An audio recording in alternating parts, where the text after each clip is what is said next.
Habíamos quedado en que había nacido, gracias a Galeno, el concepto de salud pública. Ahí viene una época media complicada, hay un surgimiento del cristianismo y vuelve a reaparecer el concepto de salud asociado a la salvación espiritual y el concepto de que el dolor, el sufrimiento, todo lo que nos está pasando son como vehículos para obtener la salvación eterna. Pero lo más, digamos, oscuro de ese periodo es que se prohíbe la investigación médico-científico por 12 siglos. O sea, no se pueden seguir las enseñanzas de Galeno de investigar cómo funciona el cuerpo humano. Pero después de ese tiempo, que empieza toda una revolución económica, social, cultural, empieza a aparecer el conocimiento científico, se empieza a romper ese tema, ese tabú de no revisar qué pasa dentro del organismo, y empieza un gran avance de la medicina, toda la parte anatómica y fisiología, hasta que llegan nuevas epidemias y empiezan a surgir los hospitales y comienza la revolución industrial, y ahí pasa que el concepto se pasa a comparar que el cuerpo humano funciona como una máquina. Entonces hay que tratarlo como si fuera una máquina, y como tal se empieza a tratar separadamente.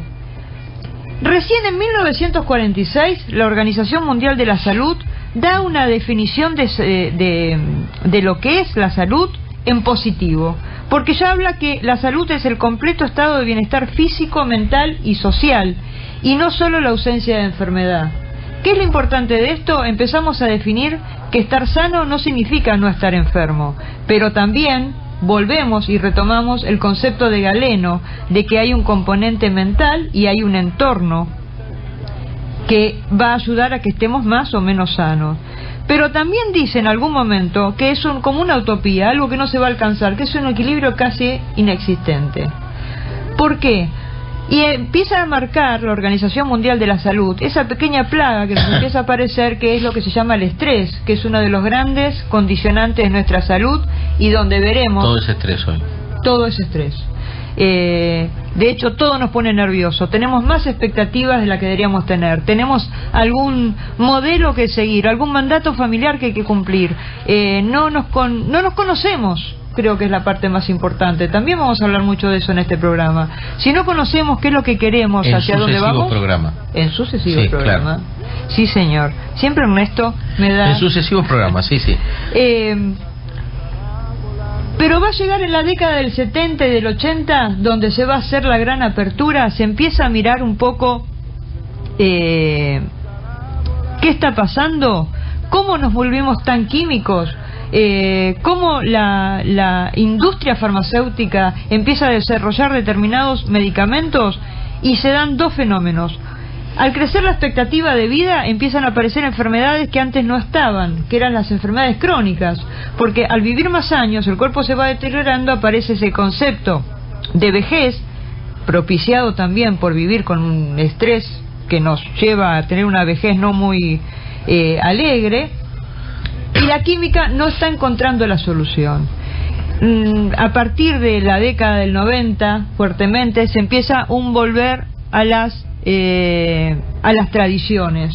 Se empieza a decir, la química no es la solución, algo está pasando, y empieza a nombrarse nuevamente lo que se llama la Organización Mundial de Salud, termina incorporándolo como las medicinas tradicionales.